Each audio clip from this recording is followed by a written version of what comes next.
మీ అందరికీ వేప చెట్టు గురించి తెలిసే ఉంటుంది. అయితే ఈ రోజు మీకు తెలియని వేప చెట్టు గురించి తెలుసుకుందాం. అదే తురక వేప. దీని శాస్త్రీయ నామం మీలియా అజడరక్ట. ఈ తురక వేప ఆకులు, గింజలు, బెరడు, వేర్లు ఇలా అన్నింటిలో ఔషధ గుణాలు పుష్కలంగా లభిస్తాయి.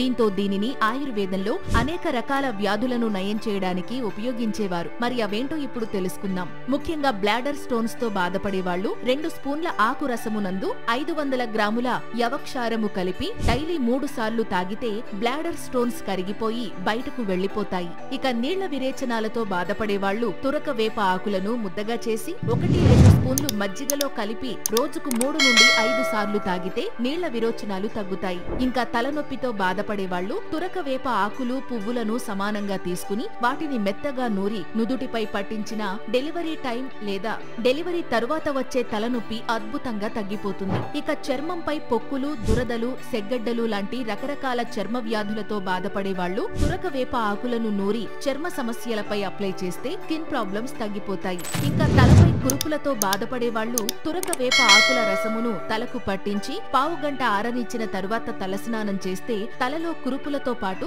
చుండ్రు కూడా తగ్గుతుంది. ఇక పేను కొరుకుడుతో ఇబ్బంది పడే వాళ్ళు గన్నేరు ఆకులు, తురక వేప ఆకులను సమానంగా తీసుకుని నువ్వుల నూనెలో వేసి కాచి ఆ తైలమును తలకు తరచూ అప్లై చేస్తే వెంట్రుకలు రాలిన చోట కొత్త వెంట్రుకలు మొలుస్తాయి. అలాగే సయాటికాతో బాధపడే వాళ్ళు 10 గ్రాముల తురక వేప వేరు పట్టను నీటిలో మెత్తగా నూరి ఆ మిశ్రమాన్ని డైలీ 2 సార్లు తాగితే సయాటికా వల్ల వచ్చే నొప్పి తగ్గిపోతుంది. అయితే ఇన్ని హెల్త్ బెనిఫిట్స్ కలిగించినప్పటికీ దీనిని ఉపయోగించే ముందు ఆయుర్వేద వైద్యుని సలహా తీసుకోవాలి. ఇలాంటివి ఇంకా ఆయుర్వేదంలో ఎన్నో ఉన్నాయి. నేచర్ క్యూర్ ద్వారా వాటిని మీకు పరిచయం చేసే మా ప్రయత్నం మాత్రం ఎప్పుడూ కొనసాగుతూనే ఉంటుంది. ఒకవేళ మీరు ఈ వీడియో ద్వారా మంచి విషయాన్ని తెలుసుకున్నాము అని ఫీల్ అయితే లైక్ చేయండి. అలాగే మీ ఫ్రెండ్స్ కి షేర్ చేయండి. ఒకవేళ సబ్స్క్రైబ్ చేసుకోకపోతే ఇప్పుడు చేసుకోండి. మీ సపోర్ట్ మాకు మరింత కొత్త సమాచారం అందించడానికి బూస్ట్ చేస్తుంది. Thank you.